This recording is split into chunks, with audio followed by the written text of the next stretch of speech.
show. I'm Manny. I'm Terrence. And here are the goods. Now, this past weekend was going to be like one of those real freaking good scares, real good jolts coming at you. Right. You know, expecting the best. And guess what? We got it. Annabelle Creation topped the freaking box office with $35 million. Doubled. Right. Doubled the budget. So the budget was 15, made 35. That's a pretty damn good start. This was another Blumhouse film, right? No, it was not. No, this was New Line. New Line did this. New Line, that's right. Oh, wow. Okay. Which is funny because he's been comparing. I said Blumhouse is the new Line. Is the new Line. The new Line. Well, this is the original, baby. This is OG New Line, bringing it up. And they're good for doing pictures with low budgets and making them very profitable, which is why I compared Blumhouse to them. So I'm not surprised. And plus, this already had a built-in fan base. Why would it not do good? Yeah, and you know what? There's been debates on that. You saw this movie. I saw this movie. I actually saw a movie. Oh, look. Yeah. Wait. Pigs are flying now. Pigs are flying.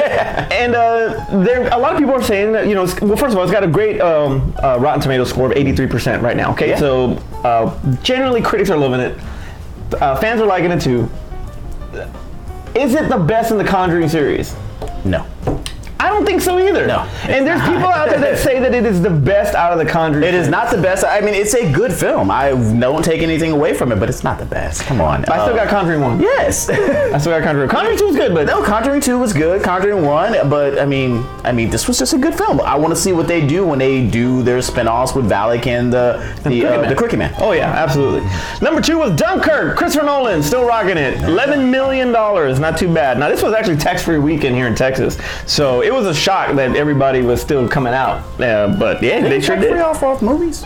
No, that'd have been awesome though. Nut Job 2, $8.9 million. Oh God, that movie actually came out. That movie actually was in the top 5. I didn't think it would even break top 10. So good for you, I guess. I don't know. I mean, there was no other kids movies. No other kids movies. Emoji is still like. But anyway, Dark Tower coming in at 4th with 6.8. And rounding out top 5 is Emoji with 6 mil that people are still giving the finger emoji to. Yeah, which is great. After you guys did the breakdown of how the universe was connected, it actually made me want to see Dark Tower now. Because I even explained it to some other friends of ours, and none of us wanted to see Dark Tower. Now we kind of do. And yeah, I want to see it now too. Too bad it's so late and it's already not going to do anything else. It's going to be out of theaters by the time we see it. I was in that video and I didn't know what the hell I was talking about. But hey, it was still a good video anyway. All right. Good work by my daughter there. Opening this weekend is Logan Lucky. Steven Soderbergh's new movie with Hugh Jackman. I know it's with Adam Driver. Okay. Kylo Ren himself. Kylo Ren. I believe shot Taters. Channing Tatum's in it. And introducing. Now this is funny on the poster. Wait. So we're gonna get Kylo Ren. We're gonna get Gambit.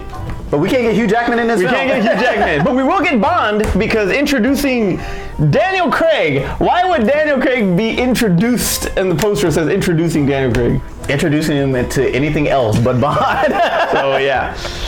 So that's also going to premiere. Hitman's Bodyguard is also going to premiere too with that. And that might well be the last potential blockbuster of the summer.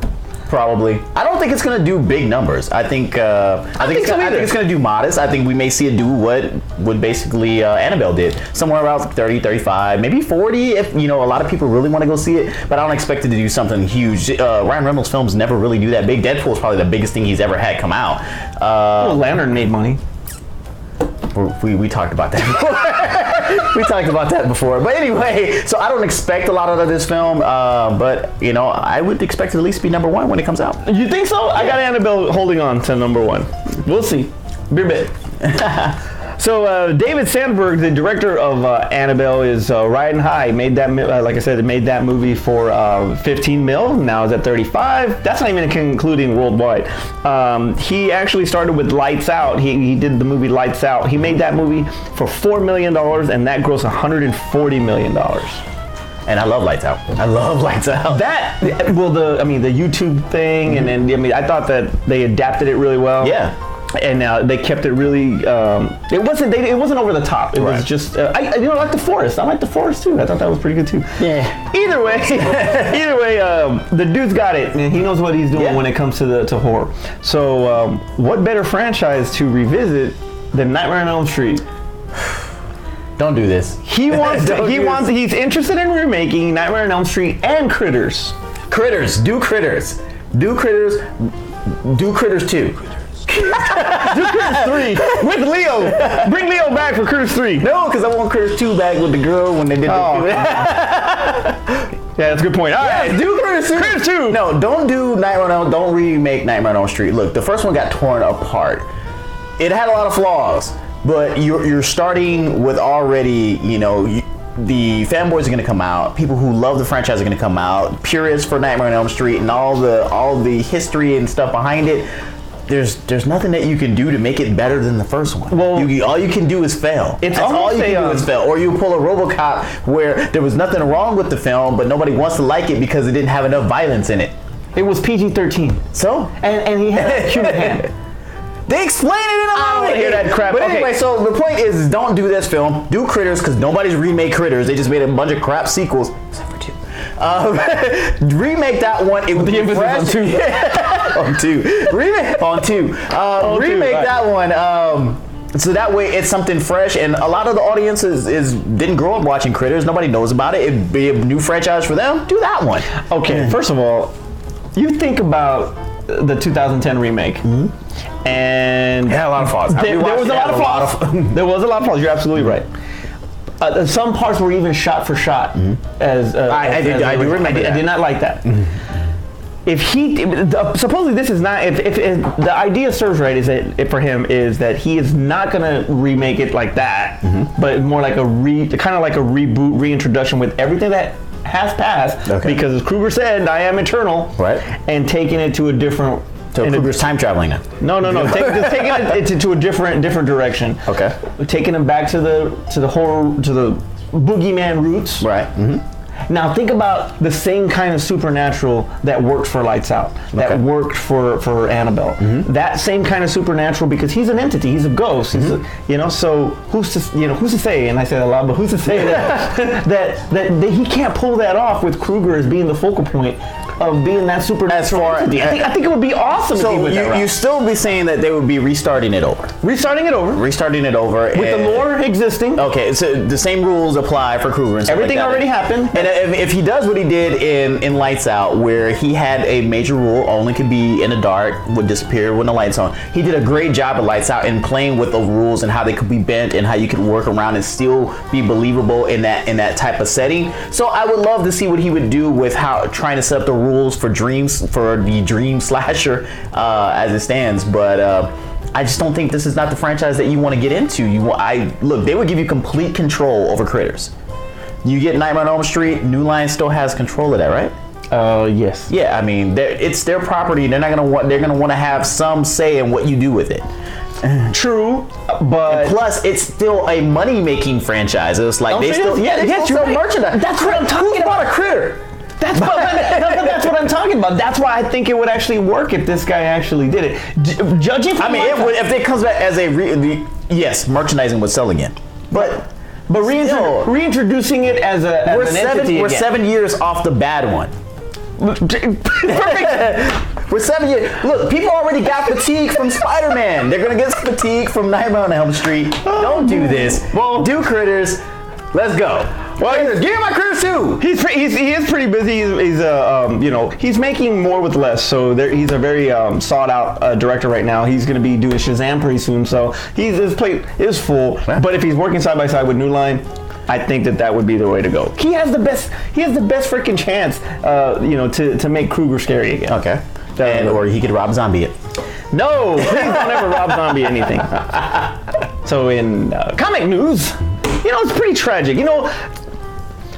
You have all of these movies that are trying to top themselves all the freaking time. If one movie does this, another movie has to do that. Right. Trying to stay into that whole, like you used to talk about it a lot about how Hollywood is a very copycat type of business. Yeah, of course. Well, unfortunately, stunts went wrong in Deadpool 2.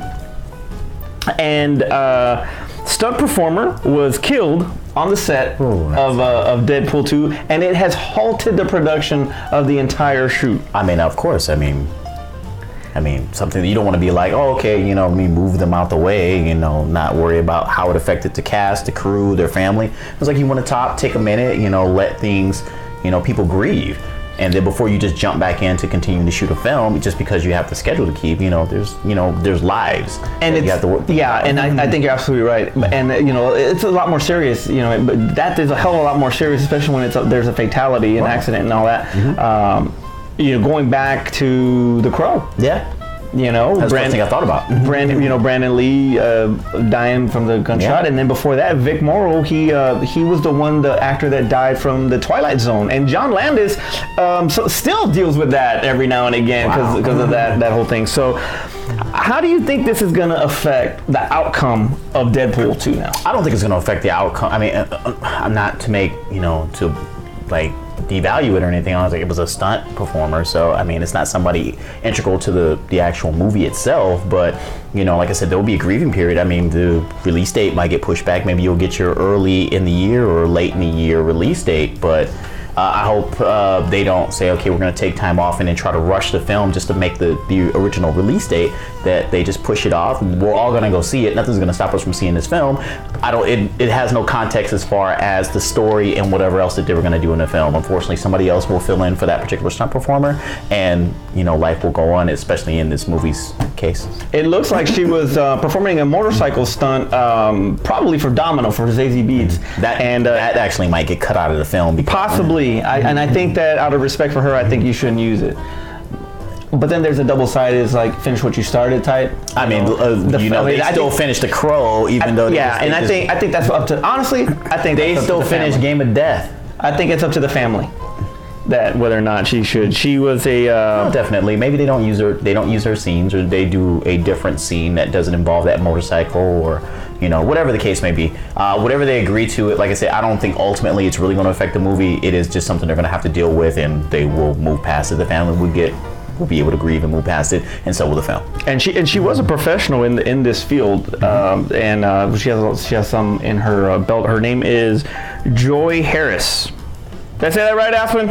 Yes. Joy Harris. She was the first pronunciation for Joy Harris. Oh, look how she spelled it. Forget it. That's how she spells her name. Black people. The first African-American female professional road racer. Deadpool was her... she was a biker boy. She was a biker. Deadpool was one of her first major movies. She's a Rough Rider. I'm sorry. That's horrible. Hey, you know what? Rest in peace. Rest in peace. And hopefully, they get a little bit more safety. It's under investigation and everything right now. But hopefully, they kind of... Hollywood really starts taking these seriously as far as the safety of the actors. Stunt performers are people too. It is a dangerous job. Absolutely. And as I said before, Hollywood is always trying to top itself, and I think that maybe they need to just slow it down a little bit. Just to CGI the shit if you have to. Don't put people in that kind of harm's way. We're talking to you, Tom Cruise. Tom Cruise was injured on the set of Mission Impossible 6. Holy crap! I didn't know there was a segue for that. Look, you shocked the major. Edit that out, we. All right, Tom Cruise was injured on the set of MI6 from a building jump stunt. People that worked on the movie actually said that, wait, there's more! That he was going to do something really big in MI6. He was on the airplane in Rogue Nation, and he did hung from the building. He hung from the building in Protocol, and then he did the clip thing in part 2. Yeah, and what did he do in part 3? That's one I didn't see. Yeah, they used CGI to make him look younger and cooler with his glasses and the flames and the doves that John Woo did in that. God, that movie was so bad. Part 2? No, was it part 2? No, it was part 2. Because part 3 was very good. No, part 3 was really good because that's when they got Ving Rhames and stuff. That's when it made a change in the franchise. But back to Tom Cruise almost killing himself. Yes. On this film. Jesus Christ, man. Tom Cruise, stop doing your own stunts. You ain't Jackie Chan, bruh. That's why they have stunt performers who are paid to do this stuff, who know how to do it, who know the safety, all the safety protocols. I know we just talked about one where that didn't go well, but geez.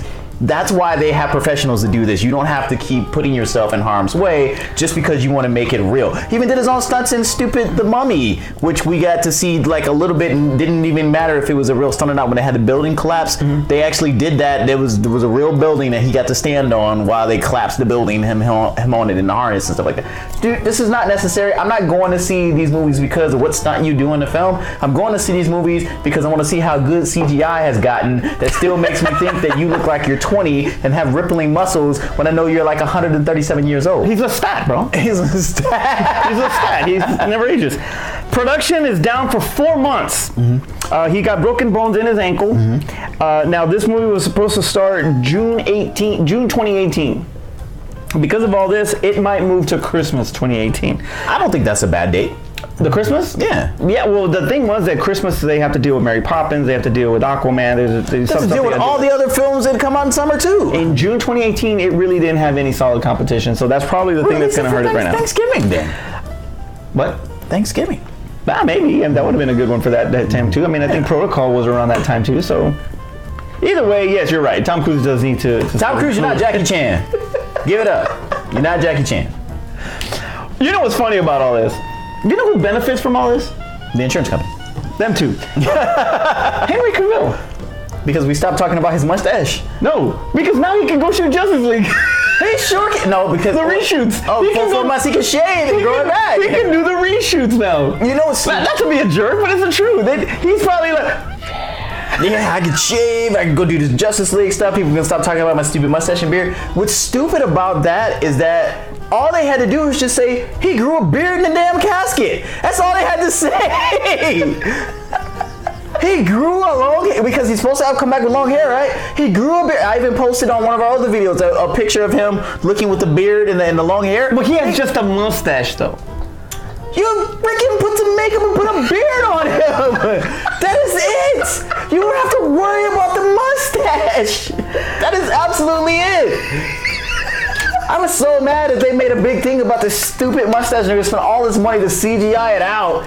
Dude, just say he grew a beard. Well, now let me stop ranting. Now he's got 4 months to actually go back. Yeah, so he can shave it off and there's like. But now I think they should just do a beard. I want to see bearded Superman. Now apparently the reshoots that Joss Whedon has done has actually made Justice League a hell of a lot better. He changed the ending. He's probably shifted the tone a little bit. Now, granted, there's a lot of Zack Snyder still there. Are you talking about because people are saying that the Justice League film is unwatchable? It is unwatchable. But you know what? A lot of people said that about Dawn of Justice. Which they were right. But they also said that unwatchable. But they really did trash Wonder Woman a lot, to be honest with you. They really did trash Wonder Woman, and that was a shock and surprise and all that. Shift in tone we were talking about with Suicide Squad. Okay, I get it. These reshoots look like it's going to be, you know, a kind of like a blend of both styles between Snyder and Whedon. Kind of like what we got with the Ant-Man when I don't remember the director who took over Ant-Man, but he took it over from the director of Baby Driver and Scott Pilgrim versus the World. I can't remember his name. God, I'm so bad with names. But Baby Driver? Yeah. Edgar Wright? Yeah, Edgar Wright. Edgar Wright was originally doing Ant-Man and had got everything worked out before they started shooting, so you got to see a blending of what he had as an idea versus what the final director got to take over. And it still made a really, really great movie. The same thing could be happening with Justice League, because we all know that Zack Snyder is great with visuals and special effects and stuff like that. He's good with that. And Joss Whedon is great with doing team-up movies from the Avenger films that we've already seen. He can handle that. He can make this movie work and be cohesive. And I think that's probably comes out in their best benefit with this. Now, if the film is unwatchable, like they said, based on what we already had with all the other films, it makes me wonder, can they even do superhero films? It almost makes it seem like they don't know what they're doing. Everybody outside of Whedon? Well, we haven't seen what Whedon done yet. Well, we see what Whedon's done yet, but we don't know what he's going to do for this one. Yeah, everybody outside of Whedon, because we know what Whedon then why do you think Patty Jenkins succeeded so much then? What was it about her style? To me, it looked like she kind of like... Okay, everybody but Joss Whedon and Patty Jenkins don't know what they're doing. Make them do all the films. But I'm just saying, all the films is Patty Jenkins and Joss Whedon. They were up David Ayer's ass. Or maybe when it comes to freaking maybe it's just Squad. Zack Snyder, because Zack Snyder still has something to do with Suicide Squad. And he did Man of Steel. Maybe it's just Zack Snyder. Maybe he was the fault of the DC universe. They needed to get some new eyes in there, and maybe it's making it better. I mean, well, you look at that's very true, especially when you look at movies like 300, Watchmen, and Sucker Punch. They were very dark in tone. Yeah, and they were great visually. So I think Zack Snyder should have gotten freaking Batman. Maybe should have got Batman. Maybe Batman was perfect. Is a perfect character for that kind of tone. he could do something dark and grim and gritty and visually stunning. That's would Watchmen. I mean, he does a lot of great stuff. That's Batman. Yeah. Not Night Owl. The Night Owl was Batman. Done. Oh man. We want to send a shout out to the Nature Boy. Woo! Ric Flair in the hospital right now, recovering. Hey man, prayers all with you, and you're still the dirtiest player in the game, and we love you. Probably still styling and profiling. That's right. That's right. For Aspen and Art on the side, I'm Manny. I'm Terrence. And that was a good. 3, 2, 1. Contact. Action. Just kidding. What are you Not doing? action. Oh, take the 3, 2, 1. Action. You know the phones are black. Nobody will see them on the desk. Yeah, they're upside down and everything. You can't even Keep you tell. from looking at it, wiener. Oh. So no more of this. Oh my god! I wish I could just send you a clip of that. All right, shut up.